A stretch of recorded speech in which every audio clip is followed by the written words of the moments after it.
back to the racing action with the second and deciding race for the Sidecar Stars. Number 8, Michael Bodice, fastest in qualifying, pushed back to 4th in race 1 after that big mistake. He'll be disappointed about that, and Dad, Mick Bodice Senior, will be here watching the action. Number 4, Ian Bell, second quickest in practice, but winner of the first Sidecar Stars race.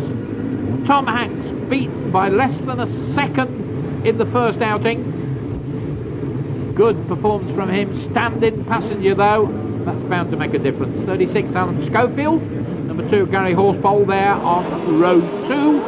All eyes on the flag, away they go. Good start from the middle of the pack from Ian Bell. Is he going to set the pace?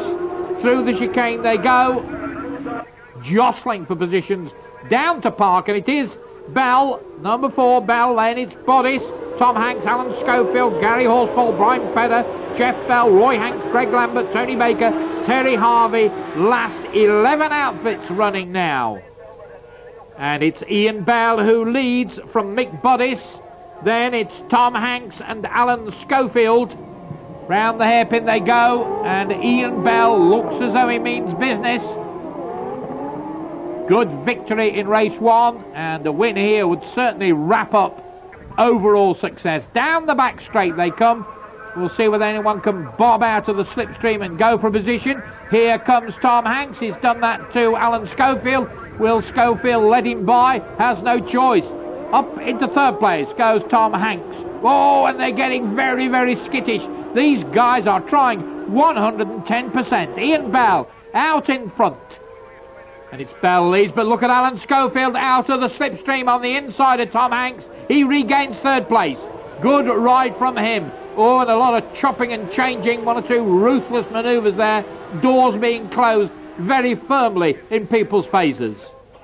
Ian Bell. And he has got Mick Bodice breathing down his neck. Now, Mick Bodice, I'm sure, will believe he could and should have won that first race. He was the quickest man in practice. Alan Schofield in 3rd place. And then Tom Hanks, and behind Tom Hanks was Gary Horsepole. Now, of course, stand-in passenger for Tom Hanks. I wonder whether he's feeling the pressure. Bell from Bodice. There's Schofield. Ian Simon in the chair.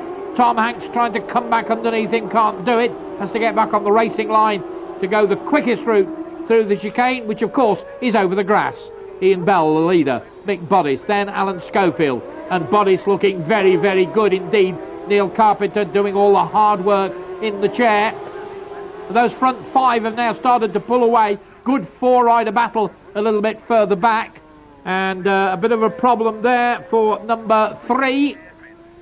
And he's dead last at the moment, and that's Terry Harvey, struggling to stay on the pace. The old fairing flapping around. Could have had problems, I suppose. And the close proximity of the opposition, that wouldn't surprise me. Here comes Alan Schofield, not close enough to make an overtaking manoeuvre, but holding a defensive line.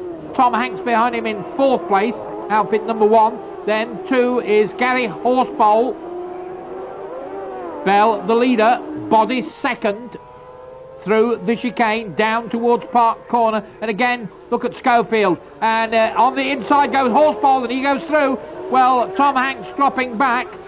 I'm wondering whether it's a mechanical problem or whether the stand-in passenger is just finding it hard work.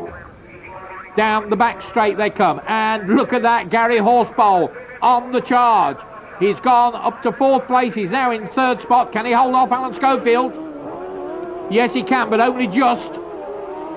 Alan Schofield wanted to come through. Suddenly found there was an outfit exactly on the bit of the racetrack he wanted. Those 3 outfits battling for 3rd, 4th and 5th. Very close indeed, but he's close at the front. Bodice breathing down the neck of the race leader, Ian Bell.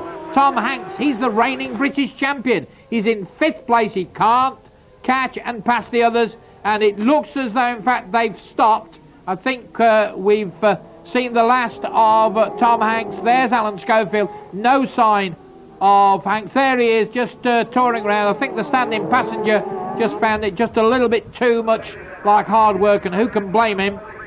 Bad luck for both men. So it's 4 outfits. Here comes Horsepole on the inside. Can he pass Bodice? Yes, he can, and he does. Now, will Bodice cut back underneath him? Tries so hard. They're going to be side by side of the chicane. Oh, and again, fairing, bashing Bodice. He's such a quiet, unassuming young man, but he just barged his way through there and regained second place. Bell, Bodies, Horsebowl, Alan Schofield back in fourth position, and it would appear for the moment unable to do anything about it. We've got a battle going on out in front, a real stormer. Ian Bell, Mick Bodies, then Gary Horsebowl. Alan Schofield slides that outfit round the hairpin, and look at the leaders, absolutely nose to tail. Will anyone bob out of the slipstream? Not this time. Just content to follow, and follow very closely.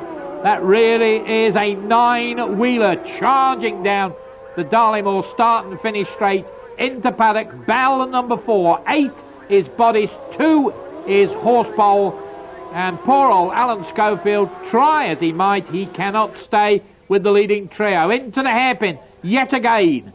Bell has been absolutely magnificent, but Bodies will be smarting from that mistake he made on the last lap in the first sidecar race. And again, Alan Schofield just getting the back end sliding out. Here comes a good scrap going on a little bit further back. It's Jeff Bell, Roy Hanks and number 12 Brian Pedder. Now here comes Horsebowl out of the slipstream, halfway down the straight, and I don't think Bodies can hold him off this time, and Horsebowl goes second. Ian Bell out in front. It's Horsebowl up into second position, then Bodies in third spot. Through the chicane they go, down to park one more time. Horsebowl again looking to go even better, and he does. Out in front, he hits the lead. Now can Bell respond? Can Bodies do anything? Big Bodies finds himself back in third place. Schofield trailing at the moment in fourth position. A far from disinterested spectator is Alan Schofield. There he is, so near but so far away from that battling trio. Now Horsebowl, Gary Horsebowl out in front, Ian Bell behind him, then Bodies in third place. Has Bodies got anything left up his sleeve? We shall soon see.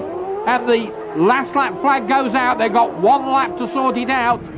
It's Horsebowl. There is Jeff Bell, behind him Roy Hanks, and then number 12 Brian Pedder. 5th, 6th and 7th they are. And it's still Horsebowl. Bell is running out of time, Bodies is running out of space, and Schofield is still there. A very steady fourth place.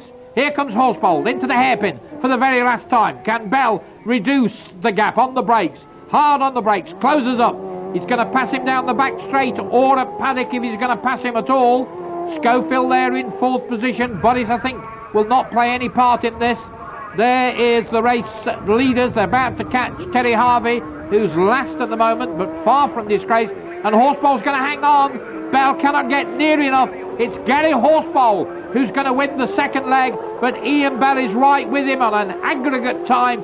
Bell must be the overall champion. What a great, great race and a fine advert for Sidecar Racing. Horsebowl the winner. He's delighted, but Bell will take the overall spoils. Confirmation of the result. Gary Horsebowl, Kevin Lee the winners. Then it's Ian Bell and Neil Carpenter in second place. Mick Bodies finishing in third place with Rob Biggs in the chair. Then Schofield, Bell, Hanks, Pedar, Lambert, Baker and Murray. And the aggregate results confirming that Ian Bell, Neil Carpenter, the champions overall. Horsebowl second, Bodies third, Schofield, Pedar, Bell, Hanks, Baker and Harvey. Only 9 outfits finishing the 2 races to get an aggregate time. And presentations of the awards, and that's Ron Hardy, who was a sidecar passenger with his brother Pete many years ago. The distinguished gentleman with the grey hair, Jim Redman, many times a world champion, and with the blue cap, the Darley Moor Club chairman, Don Ryder.